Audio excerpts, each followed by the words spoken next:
Good evening friends. एक बार फिर सभी का स्वागत है मेरे इस चैनल पे। आज हम बुक होमलेस टू बिलियनियर जो कि एंड्रस पेरे द्वारा लिखी गई है, इसका सेकंड चैप्टर और सेकंड प्रिंसिपल हम डिस्कस करेंगे, जिसका नाम है take risk responsibility and action. ये सेकंड प्रिंसिपल है आउट ऑफ 18 प्रिंसिपल्स जो कि इस बुक में डिस्क्राइब किए हैं ऑथर ने। और ये जो सारे प्रिंसिपल्स हैं ये कुछ और नहीं बल्कि ऑथर का खुद का अपना पर्सनल एक्सपीरियंस है, जो कि उसने एक 18 प्रिंसिपल्स की फॉर्म में एक इस बुक में होमलेस टू बिलियनियर जो बुक है इसमें ये प्रिंसिपल्स की फॉर्म में ये सारे दिए हैं। तो चलिए शुरू करते हैं।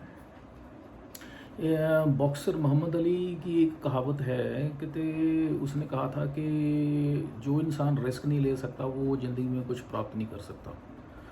ये उसकी एक बहुत फेमस कहावत रही है। और इसमें ऑथर ने, जैसे कि पिछले चैप्टर में हमें डिस्कस किया था कि ऑथर अपने स्वीडन में उसका जो कह लीजिए अप टू 18th बर्थडे तक जो उसका हमने डिस्कस किया था कि बहुत वो फ्रस्ट्रेटेड था। उसकी लाइफ जो बहुत पॉवर्टी में बीती थी और एक कह लीजिए एक आवारा या एक बहुत ही बिगड़ी हुई पर्सनैलिटी थी वो, जो कि स्कूल ड्रॉप आउट था। और उसने जॉब करने की भी कोशिश की थी लेकिन वो भी सफल नहीं हो पाया, उसका दिल नहीं लगा था। फिर डॉक्टर्स के पास चला गया, डॉक्टर ने दवाइयाँ वगैरह एंटी डिप्रेसेंट वगैरह दी, वो तो उससे और उसकी हालत ख़राब हो गई थी। लेकिन जो कुदरत है उससे कुछ बड़ा करवाना चाहती थी। तो जैसा कि पीछे डिस्कस किया था हमने कि उनके जो ग्रैंडफादर थे वो उनकी डेथ हो गई थी, तो वो $2000 इनको इनके नाम पे करके गए थे जो कि इनको मिले थे। और ये उस $2000 से बेसिकली क्या चाहते थे, ये स्वीडन से बाहर निकलना चाहते थे, आउट ऑफ दैट कंट्री निकलना चाहते थे, ताकि ये चाहते थे कि मैं उस देश से, उस एनवायरनमेंट से बाहर निकल के कहीं अपनी लक ट्राई करूं या और जाके कहीं अपनी जॉब ट्राई करूं, ताकि लेकिन वहाँ पे ये किसी भी हालत में रहना नहीं चाहते थे क्योंकि वहाँ पे ये टोटली फ्रस्ट्रेटेड हो चुके थे। अब उसके आगे ऑथर ने डिस्कस किया है। उसके बाद कहते ये इन्होंने फिर क्या किया, उसके बाद इन्होंने थाईलैंड जाने का फाइनल किया विचार और वहाँ पे जाने के लिए बैंकॉक जाने के लिए टिकट खरीद ली उसने 1 वे की। और उसके बाद टिकट खरीदने के बाद ये घर पहुँचे अपने पेरेंट्स के पास। और अब ख़रीद तो ली टिकट जाने के लिए बैंकॉक, उसमें से सिर्फ $100 ही वापस इनके पास बचे थे। लेकिन उनको पेरेंट्स को फेस करना, बताना कि मैं जा रहा हूँ, परमानेंटली वापस नहीं आऊँगा अपनी ज़िंदगी को आजमाने, अपनी फॉर्चून को आजमाने, तो ये उनको बड़ा ऑकवर्ड लग रहा था और ये बड़ा चैलेंजिंग लग रहा था कि मैं कैसे पेरेंट्स को बताऊँ कि मैं हमेशा के लिए जा रहा हूँ। लेकिन फिर भी अंदर से इनकी आवाज़ आई कि ये बात उनको करनी चाहिए। तो फिर अल्टीमेटली उन्होंने ये अपने पेरेंट्स को बात फाइनली बतानी पड़ी और बताई उन्होंने।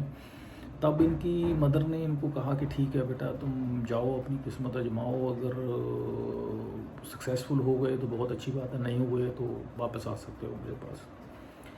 तो ये सारा डिस्कशन हुआ और फिर ये ऑथर ने कहते अपना बाय एयर टिकट क्योंकि इनके पास थी, तो बाय एरोप्लेन ये बैंकॉक पहुंच गए। और बैंकॉक पहुंचने के बाद इनको उम्मीद थी, इनकी इमेजिनेशन थी कि वहाँ पे बीचेस होंगे, समंदर होगा और पाम ट्रीज़ होंगे। लेकिन वहाँ पे जब उतरे तो बड़े शॉक्ड हुए कि वहाँ पे तो बड़ी बड़ी बिल्डिंग्स थी, ट्रैफिक जैम्स थे, वहाँ पे कुछ भी ऐसा समंदर, बीचेस, पाम ट्री कुछ भी ऐसा नहीं था। फिर वहाँ पे किसी ने बताया कि आप जो चाहते हैं वो आपको फोकेट एक जगह का नाम था, उस एरिया का नाम था, वो भी टूरिस्ट स्पॉट है थाईलैंड में। जो कि 18 घंटे की जर्नी है। अगर बाया बस से जाते हैं तो वो बैंकॉक से 18 घंटे की वाया बस जर्नी से हम जो है फोकेट पहुंच सकते हैं। तो वहाँ पे इनको बोला गया, सजेस्ट किया गया कि आप वहाँ पे जाइए, अपनी किस्मत आजमाइए वहाँ पे।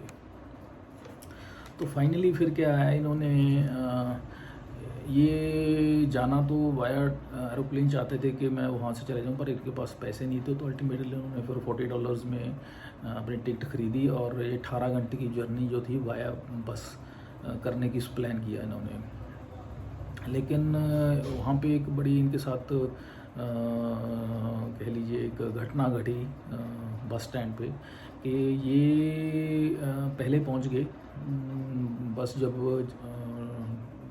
बस के डिपार्चर होने से। तो वहाँ पे ये कुछ लोग वहाँ पे उनके साथ मुलाकात हुई, थाईलैंड के कुछ वहाँ पे जेंटलमैन थे। तो उन्होंने इनको शराब ऑफ़र की पीने के लिए, तो ये इन्होंने पी ली और इतनी पी ली कि फिर नशे में धुत हो गए, बिल्कुल सेंसलेस हो गए। और फाइनली इनको जब होश आया तो इन्होंने क्या देखा कि इन्होंने अपने आप को उसकी जो लगेज बॉक्स होता है बस के नीचे, वहाँ पे इन्होंने अपने आप को पाया। और जब बस रुकी तब इन्होंने फिर ड्राइवर से पूछा कि ये मैं कहाँ कैसे पहुँच गया इधर। तब उन्होंने बताया कि आप बहुत ज़्यादा आपने ड्रिंक कर ली थी। तो आपके जो साथी थे उन्होंने बताया कि आप फोकेट में जाना चाहते हैं, तो आपकी जाने की हालत पर थी नहीं। अगर आपको पैसेंजर्स के साथ बिठाते तो आप उनके लिए दिक्कत क्रिएट कर सकते थे। तो आप फाइनली आपको डिसाइड किया कि हम इस लगेज बॉक्स में डाल के आपको ले जाएंगे, तो इसलिए आपको इससे लेके आए हैं, इसमें डाल के लेके आ रहे हैं। सो इस तरह से वो फाइनली जो है कह लीजिए वो फोकेट में जो टूरिस्ट स्पॉट है वहाँ पे पहुँच गए फाइनली। और वहाँ पे पहुँच के फिर ये कह लीजिए बहुत खुश हुए इन दी सेंस कि जो वो एरिया था, वो टूरिस्ट स्पॉट था, वहाँ पे beaches, palm trees and all, ये सारा जो चाहते थे वो सारा कुछ देख के बहुत खुश हुए। और वहाँ पहुँचने के बाद इनको महसूस हुआ कि यूनिवर्स जो है मुझसे कुछ करवाना चाहता है और ये मैं जो करना चाहता हूँ और कर पाऊँगा। अब इसके बाद चैप्टर में ऑथर ने सब सेक्शंस में कुछ डिस्कस किए हैं पॉइंट्स, उनको हम सब सेक्शंस में ही डिस्कस करते हैं वन बाय वन। जैसे कि पहले सब सेक्शन इसमें डिस्कस किया है ऑथर ने, पुट लाइफ इनटू एक्शन।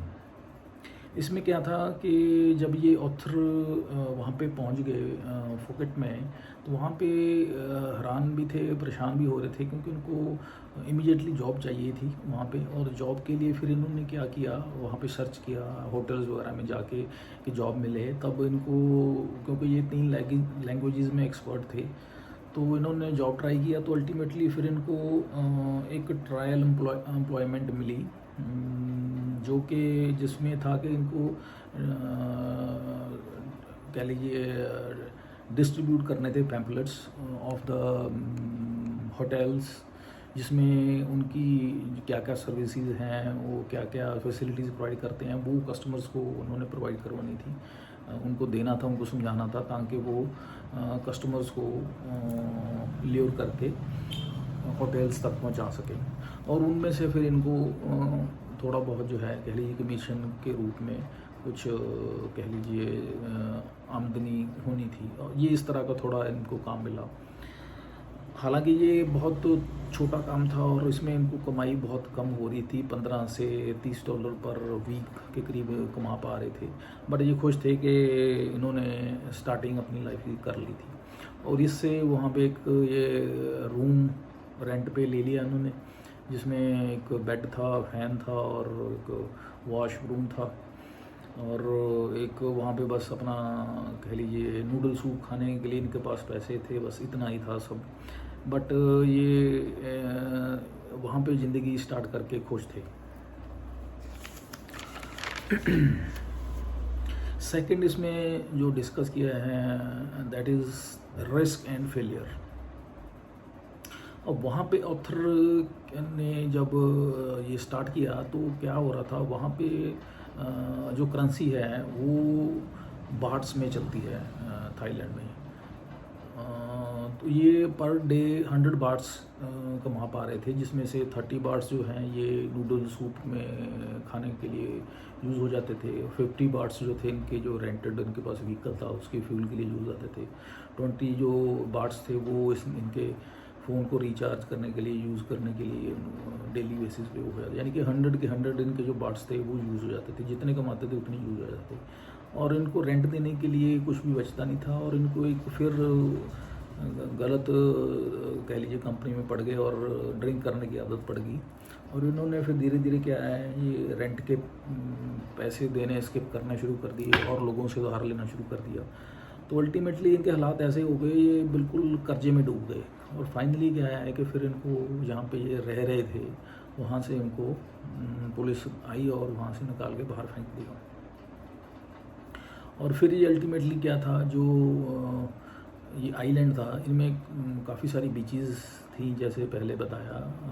उन बीचेस पे फिर जाके ओपन कहते आसमान के तले ये बिल्कुल बिना किसी रूम रेंट बिना किसी घर के या बिना किसी उसके ये सहारे के ये अपने 2 बैग्स के साथ ये अंडर ओपन स्काई इन्होंने कुछ दिन वहाँ पे इनको बताने पड़े।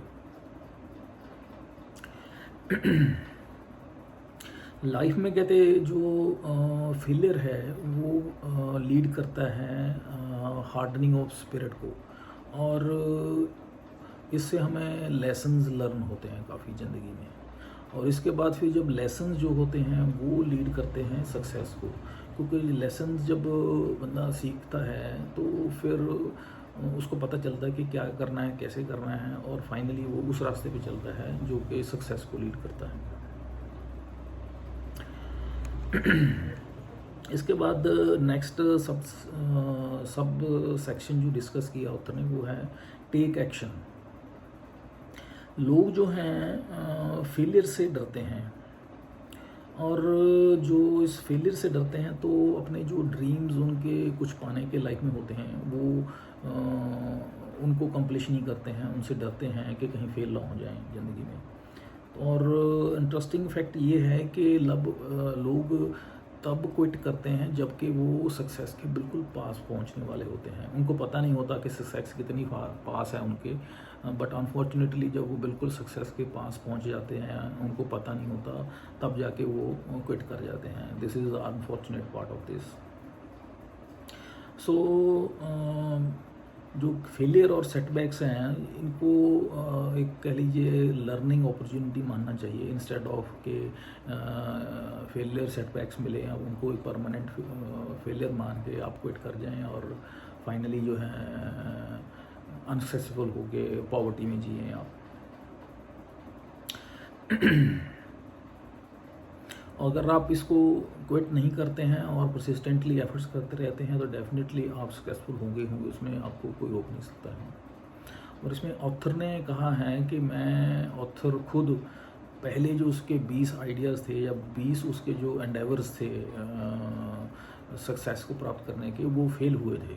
उसके बाद जो नेक्स्ट 19 उनके जो आइडियाज़ थे, जो उनके कह लिए एंडेवर्स थे या एफर्ट्स थे, वो सक्सेसफुल हुए थे, जिसके बाद उन्होंने फिर अपना बिजनेस एम्पायर खड़ा किया, इतना बड़ा बिलियनर बने वो। इसके बाद जो नेक्स्ट सबसेक्शन आता है वो है साइंस ऑफ रिस्क।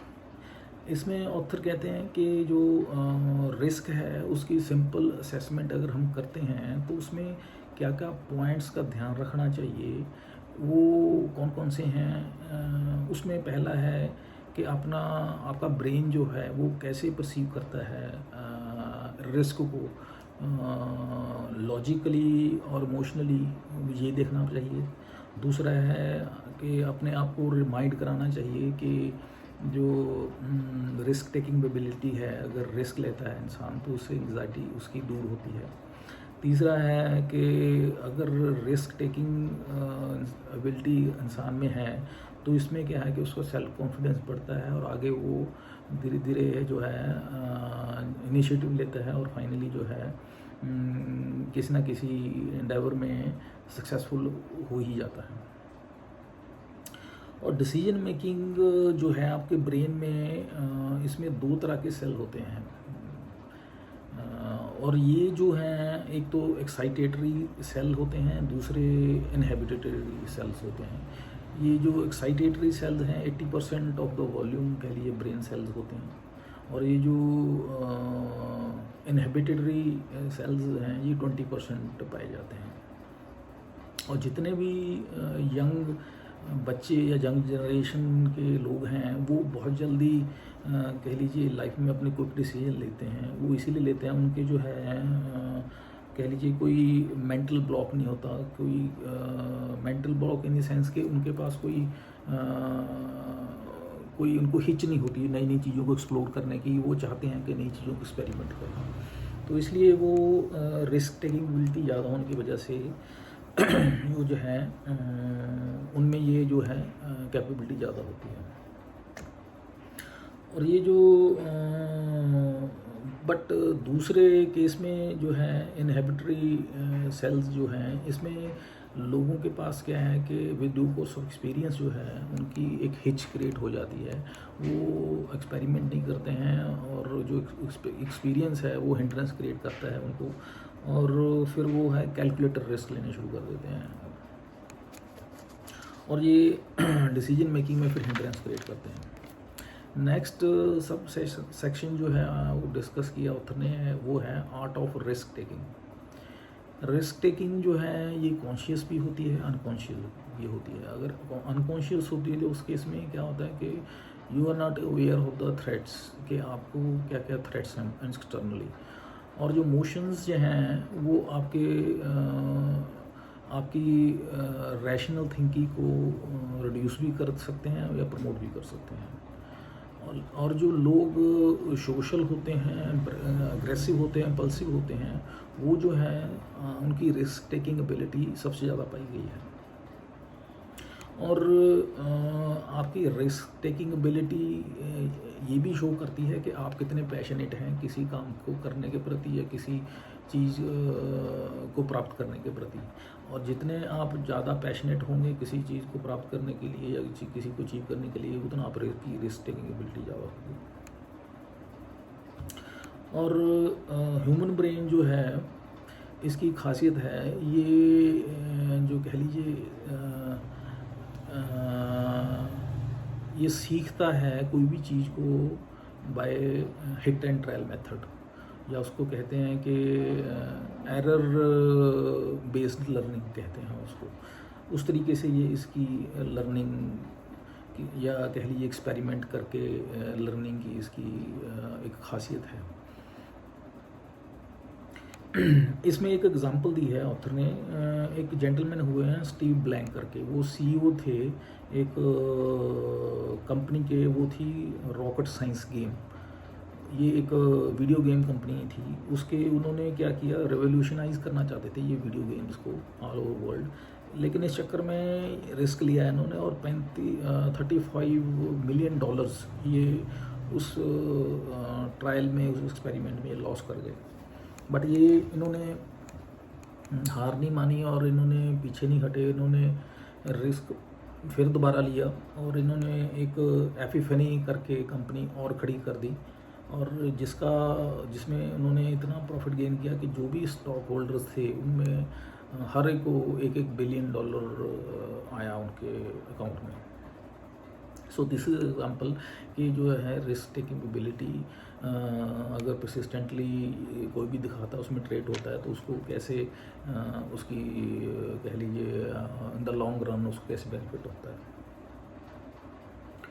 और जो इंसान स्ट्रॉन्ग इमोशन होते हैं जिनके, और उनकी हाई रिस्क कैपेबिलिटी होती है, और उसी तरीके से फिर उनकी जो अचीव करने की लाइफ में कुछ उनकी वो भी कह लीजिए एबिलिटी, कैपेबिलिटी या चांसेस वो हैं वो भी बढ़ जाते हैं।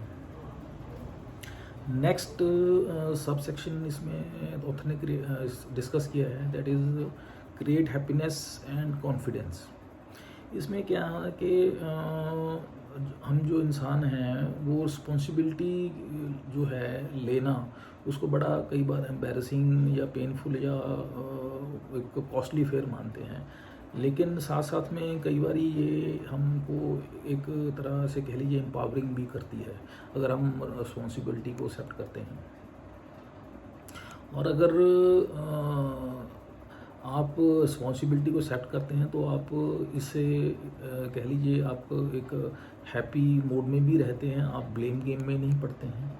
और इसमें जैसे ऑथर ने अपनी एग्जांपल दी है कि वो ही वाज स्ट्रीट रोमियो, और ज़िंदगी में वो 18-19 साल तक वो जिस तरह से उसका बचपन गुजरा और जिस तरह से वो फेलियर होता रहा और उसके लड़ाई झगड़े होते थे, तो वो हर चीज़ के लिए दूसरों को ब्लेम करता था।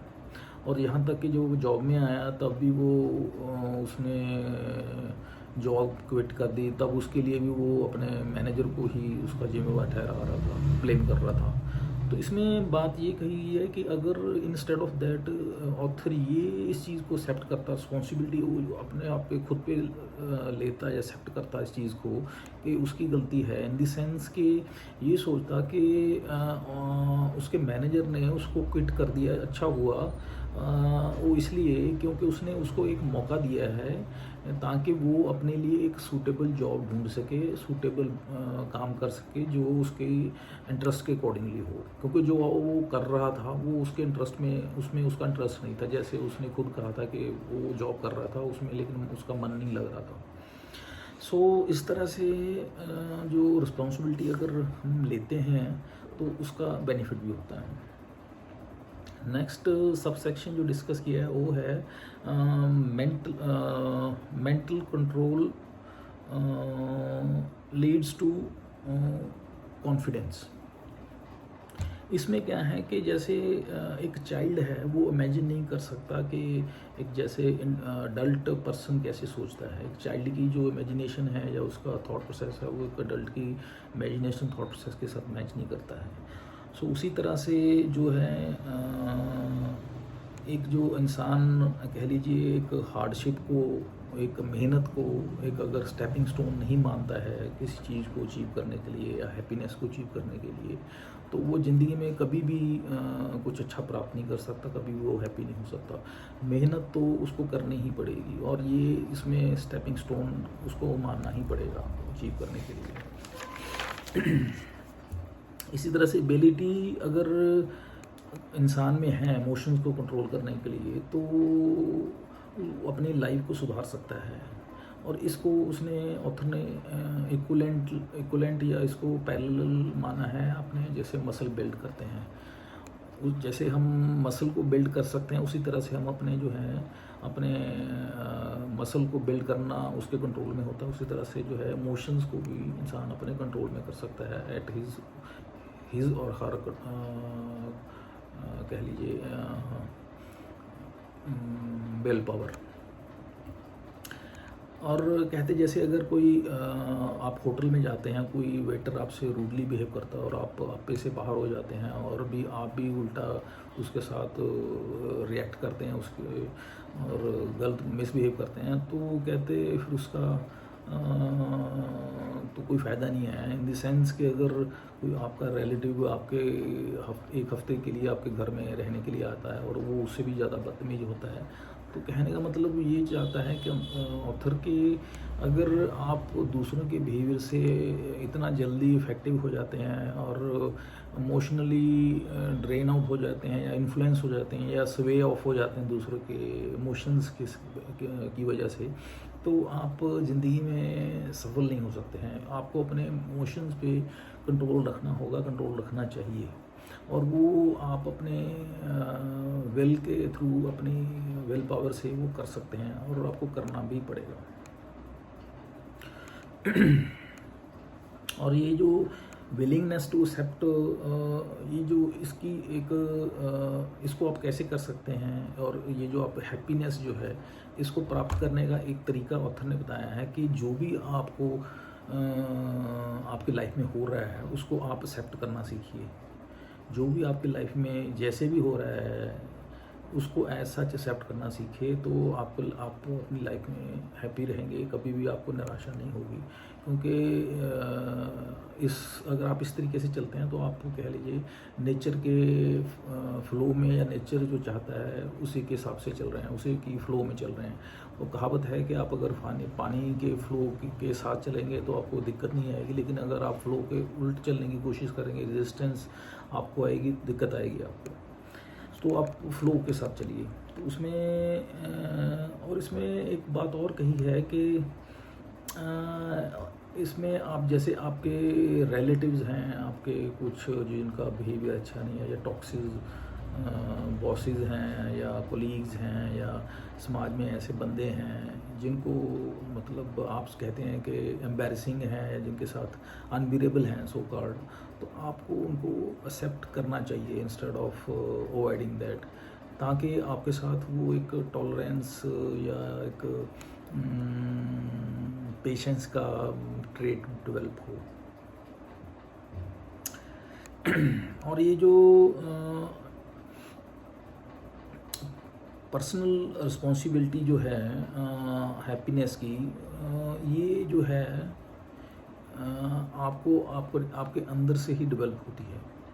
आपको अगर आप कहेंगे कि ये जो ट्रेट है आपको कोई सिखा देगा, ये नहीं पॉसिबल है। ये आपको अपने आप को आपके अंदर से ही डेवलप करना पड़ेगा। लास्टली इसमें एक जो सबसेक्शन डिस्कस किया है ऑथर ने, वो है एक्ट एज इफ।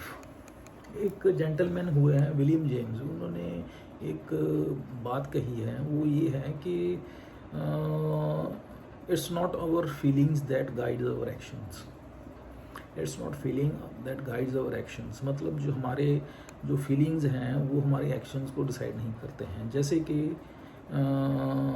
मैं खुश हूँ तब मैं हंसूँगा, मैं खुश हूँ तब मैं हंसूँगा, ये एक स्टेटमेंट है। और इसके उल्टा क्या है, ऑथर कहता है और ये जेंटलमैन कहते हैं कि this is not like this, but our actions guides our feelings instead of our feelings guide our actions. Actual what happens is, actual में क्या होता है कि हमारे एक्शंस जो हैं वो गाइड करते हैं हमारी फीलिंग्स को। इसका मतलब क्या होता है या क्या होगा, इसको उल्टा होगा कि जब हम लाफ करते हैं तब हम खुश होते हैं, इंस्टेड ऑफ कि हम खुश हैं तब हम हंसते हैं। ऐसा नहीं है, इसको उल्टा है। सो ये, और अगर आप ज़िंदगी में कुछ पाना चाहते हैं, कुछ इम्प्रूव करना चाहते हैं, कोई क्वालिटी डेवलप करना चाहते हैं, कोई ट्रेट डेवलप करना चाहते हैं अपने आप में, तो कहते हैं तो act and feel as if you have already that trait in yourself. आप ये मान के चलिए, आप ये सोच के चलिए कि वो ट्रेट आप में ऑलरेडी है। So this is all about this chapter and और नेक्स्ट वीडियो में हम थर्ड प्रिंसिपल जो है वो डिस्कस करेंगे। तब तक के लिए मुझे आज्ञा दीजिए और उम्मीद करता हूँ कि काफ़ी लर्निंग्स मैं आपके साथ आज इसमें चैप्टर में शेयर कर पाया हूँगा। तब तक के लिए thank you, have a nice day.